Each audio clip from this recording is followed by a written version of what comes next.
Business Show I'm Laura, and this week we're going to be talking all about intentional living when it comes to your life and business. Now, I just really felt called to chat about this. It's just lots of thoughts that have been on my mind lately, and yeah, I just thought it would be fun to explore this because it's something that I feel like a lot of us get into coaching and get into this style of entrepreneurship because we want to live life more intentionally. We want to live life more on our own terms. We want to be able to break out of the system in some ways and do something that we actually really enjoy and that feels good to us. So I thought it would be really interesting to talk about this. So before I get into it, I wanted to just share a couple of updates of stuff that's going on in my world before we dig into all of the intentional life and business stuff. So a couple of things that have changed recently, and this kind of fits in quite nicely with the theme of this episode, because a lot of it is about me living life a little bit more intentionally based on how I want to feel, which is something we'll get into in a sec. So first things first, the deadline for working with me on a design project is coming up in terms of I will not be working on design projects over the summer. So July and August, I won't be working on websites or brands. If you're not aware, I have a package where I support people to basically build their website and design their brand and mentor them on their business as well. And mostly this is coaches who are setting up. So that's a fantastic package. I absolutely love delivering it, but I don't want to deliver that over the summer holidays because it's quite time intensive. And I actually want to have some time off over the summer holidays to spend with my kids and to just decompress a bit because September's always a little bit busier.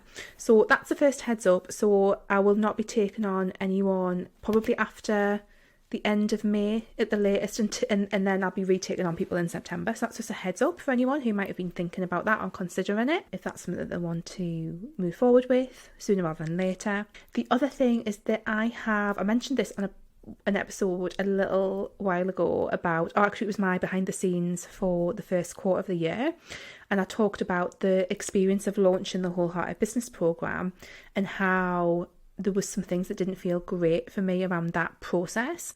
And some other things have happened since then around the program and things like that. The program's still fantastic. Like, I still think it's an amazing program, but it's just, I think what has happened with me in this program is it's just, I get a deeper understanding of what it is and who it's for more and more as time goes on. And that is obviously really helpful. And what I've come to the conclusion of is that I'm going to have that program available as an evergreen offer, and it's going to be application only. So I want to make sure that the right people come into that, and I do feel like there needs to be an application process for it, and I also want to have it open all of the time. So that's basically going to happen very soon. So if you are interested in the Wholehearted Business Program, you can join the waitlist, and then you'll get to find out when I actually get all of the stuff set up for the application process and the evergreen stuff as well. And then another thing that has also come up that has also changed just behind the scenes is that I was talking in a recent episode about how I was going to run a summit in June. I've actually decided to postpone that until September. I haven't actually done a lot of work on planning that yet or actually figuring out what that's going to look like, but I've pushed that back to September. At the moment, we are having some building work done at home that I'm really excited about. If you follow me on Instagram, you will see some behind the scenes stuff. Our garage is going to be converted into an office, and we're having some work done on a laundry room and a downstairs toilet. And I'm also wanting to do a lot of work in the ground floor of our home as well. Interior design stuff, as we'll get onto in this episode actually. It's like a real passion of mine actually. It's something that I really enjoy. And actually I want to enjoy that process of doing up the house. And I want to work on that over the next few months. So I made the decision to postpone the summit, and that feels really good. So that's just a few updates from what's going on with me at the moment. I just thought it'd be helpful to share some of those. But yes, and basically because this links into some of the things I'm going to be talking about today. So I really love talking about intentional living. My body of work as a health coach went very much in the direction of self-care and then evolved into hygge and slow living and intentional living. And it's something that I'm really passionate about, and it really does, like I said, I really feel the crossovers with business, because I think a lot of us are here because we want to do life a bit more on our own terms. And I feel like this is always a relevant conversation to have. Living life the way that we want to live, it's intentional, not by default, I think is really important. And I feel, again, in business, there's lots of reasons why it can be difficult to do that, actually. More difficult than I think it appears on the surface. So I'm going to explore some of those things today and just talk about some of the things that have really helped me be intentional when it comes to life and business, and what helps me come back to a place of intention when I'm just in the place of living by default. So I thought we'd talk a bit about that today. So the first thing that I found hugely helpful when it comes to all of this stuff is the Desire Map by Danielle Laporte. So if you haven't come across this, she has a book called The Desire Map, and I just find it really cuts through a lot of the stuff that we hear around goal setting and around versions of success. I talk a lot about knowing your own version of success, and for me this is really about getting to the heart of it. And the premise behind the Desire Map is that when we desire something, when we desire a physical thing or to achieve something, it's not actually the thing that we are going after, it's the feeling that's going to create in us. It's the feeling that having that thing is going to give us. And actually, when we can really identify what the feelings are that we want to experience and feel, it means that we are not so tied to the particular outcome. It means that we can look outside of perhaps our narrow view of what it is that we think we want to achieve. And again, this is really relevant when it comes to version of success and entrepreneurship and stuff, and I think we'll get into that in a minute as well. And I just think it's a fantastic tool to use to reconnect with what it is that you actually want. I did a poll on Instagram this week, and I think we're saying like, who's confident that they know what their version of success is? And I honestly thought out of my followers it would be like 95% people would be, heck yes, I know exactly what I want, what I'm aiming for. But I was quite surprised because it's more 50-50. And I think for anyone who isn't really sure what their version of success looks like and where to start and what they want their life to look like, the Desire Map is actually a good place, because I think when we get in touch with those core feelings and use that and come back to that and return to that, that can actually be really powerful, and it can cut through a lot of the stuff that takes us off course. And I'll get into a bit of that in a sec, because there's a lot of stuff that can take us off course, especially when we're running coaching businesses.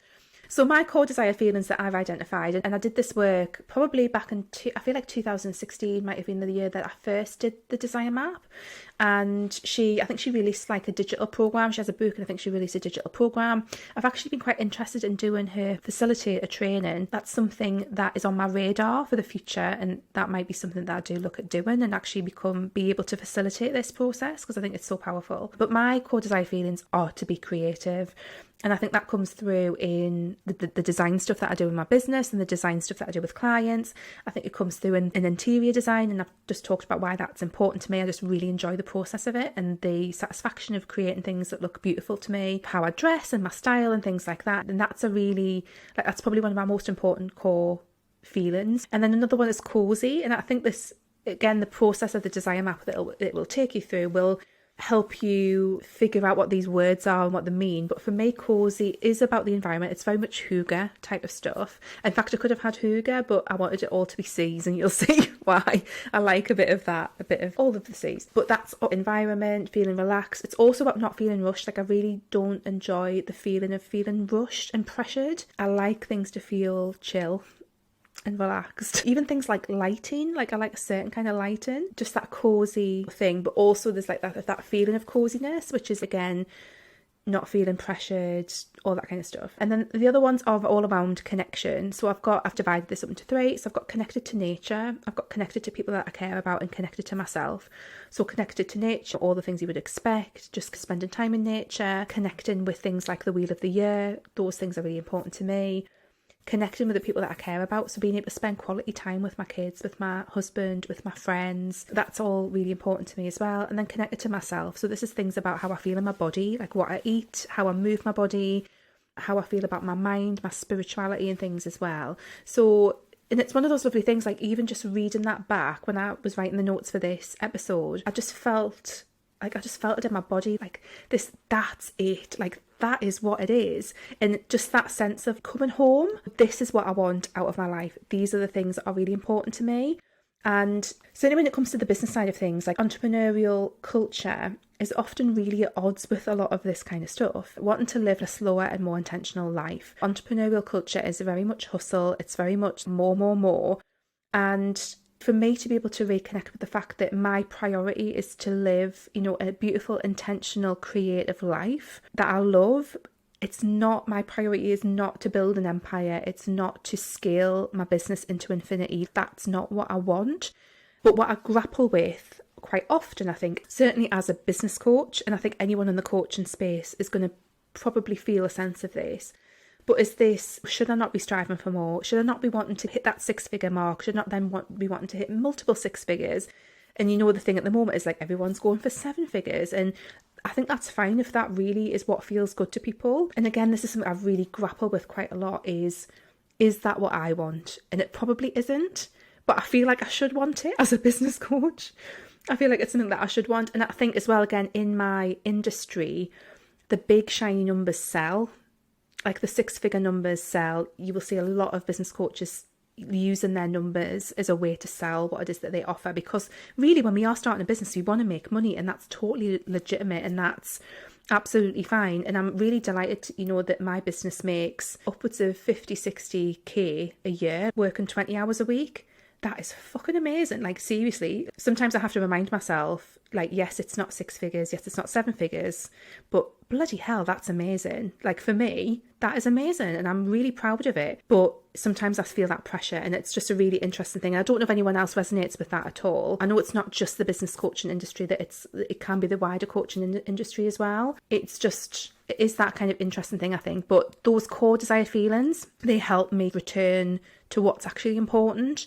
And I think if there were core desired feelings, and if there were things around that where making more money and having more impact and things being bigger and bigger felt good, then that would be amazing and that would be fine. But for me, I just don't think that's who I am. And again, like I said, this is something that I am internally grappling with quite often, to be perfectly honest, especially as a business coach. So that tip is to check out the Desire Map from Danielle Laporte. I think it's a really good place to start, and her book is I found it really helpful and interesting. And then the next thing that I find really helpful is to script your ideal day. So it's one of my favourite exercises to do. I think it's such a fun journaling exercise. There's a few different ways that you can approach this. I feel like you can really go like that big blue sky thinking and, you know, really think in an ideal, perfect world where no limits were placed upon me, what would my ideal life look like? That's definitely a really good way to approach it. And I've done it that way before.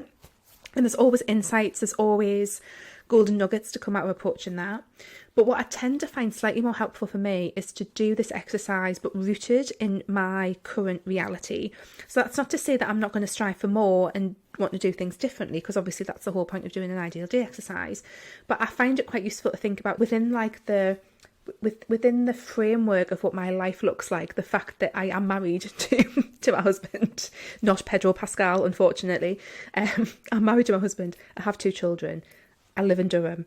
Those things are fairly fixed because I want them to be fixed. Like, I don't want to move away from Durham. I don't want to leave my husband. I don't want to get rid of my children. So looking at the framework of my life that isn't going to shift because I don't really want it to, I actually find that slightly more helpful. And what I usually do with that exercise is I think more than just a day, I think about over a week, because what I would do is going to be different on different days. Like a weekend is going to be different to a business work day and things like that. So I try and think about it in a slightly wider sense, and I find that really helpful. So yeah, I think that's quite a useful way to look at it. And then what's really helpful from that is, even if you can't, like, you know, quantum leap yourself into that life, and some people can do that, and I've definitely made some big jumps like that before, what you can do is that you can look at what you've journaled, and there's going to be little elements that you can pull out of that and actually implement right now.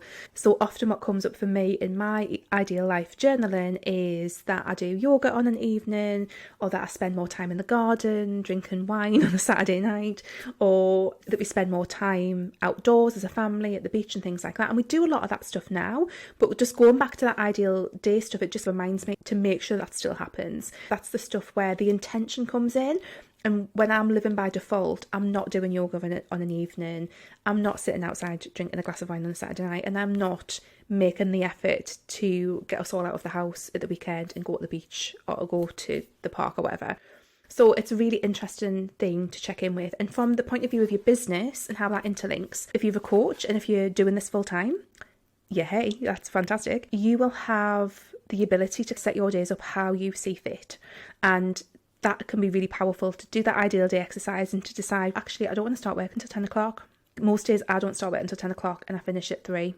And it's, yep, that suits me down to the ground, thank you very much. And that works really well. So you get the opportunity to break out of the 9-to-5 mindset, and there's so many opportunities where we can actually just let go of the stuff that we think we should do and actually do what we want to do and what feels good to us and what feels aligned and what is intentional.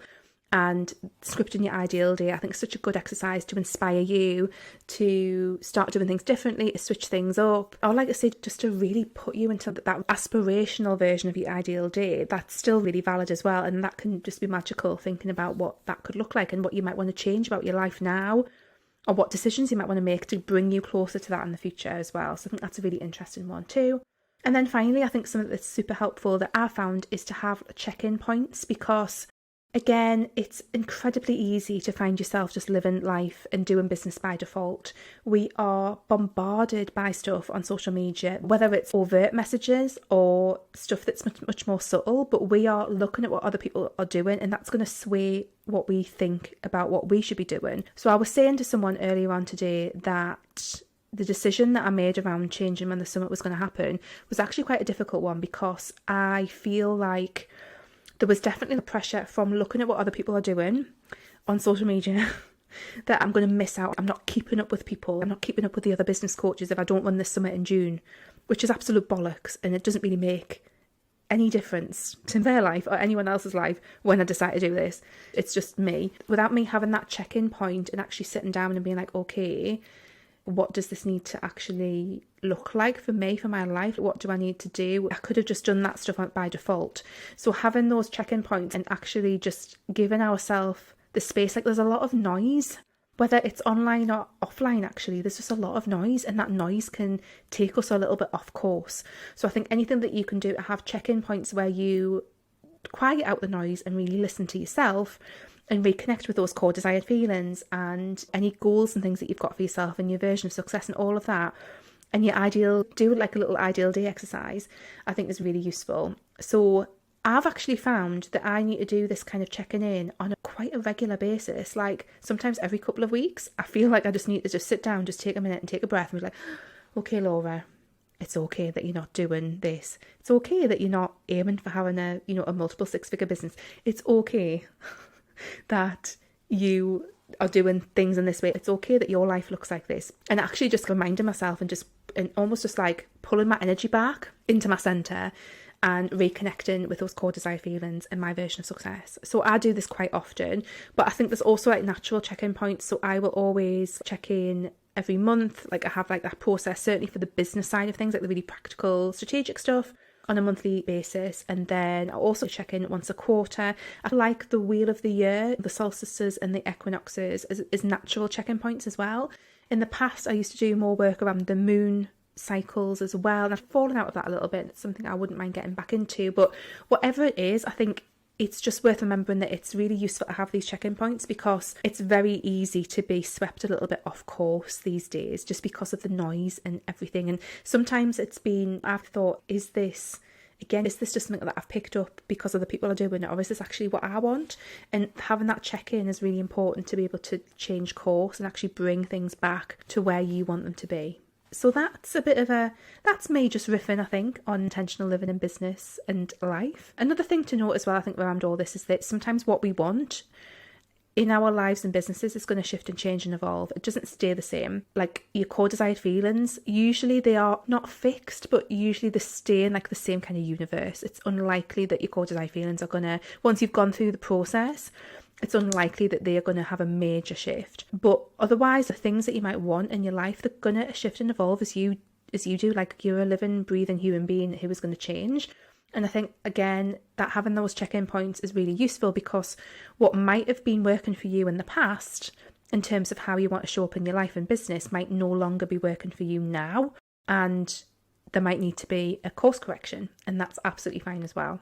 So that's just another thing to consider. I hope that this has been a helpful episode. I'd love to get some feedback. It's slightly different from some of the other shows that I've done lately, but it just felt good to talk about it. Just a lot of stuff that I've had on my mind. So yes, please do give me feedback if this has been helpful. Please pop me a DM on Instagram. I would be delighted. It's one of my favourite things is when people say, oh, I listened to your podcast and I enjoyed it, or I watched a YouTube video and it was really cool, or whatever. It's really, really lovely for that. So thank you so much for people who do that.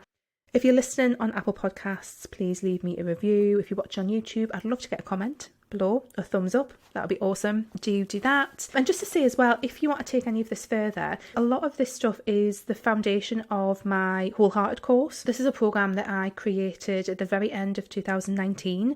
I was pregnant with my daughter, and this was the culmination of all of my work as a health coach before I was going off on maternity leave with her, and I've already felt that internal shift towards doing business coaching. It's a great course. You can check that out. I'm going to put the link below. And also for free guide that you can use as well if you want to explore this further, my ultimate self-care kit is just a really good place to start in terms of thinking about what is working, what isn't working in your life. That can be a good place if all of this just feels like too much, if the core desire feelings and the desire map feels like too much.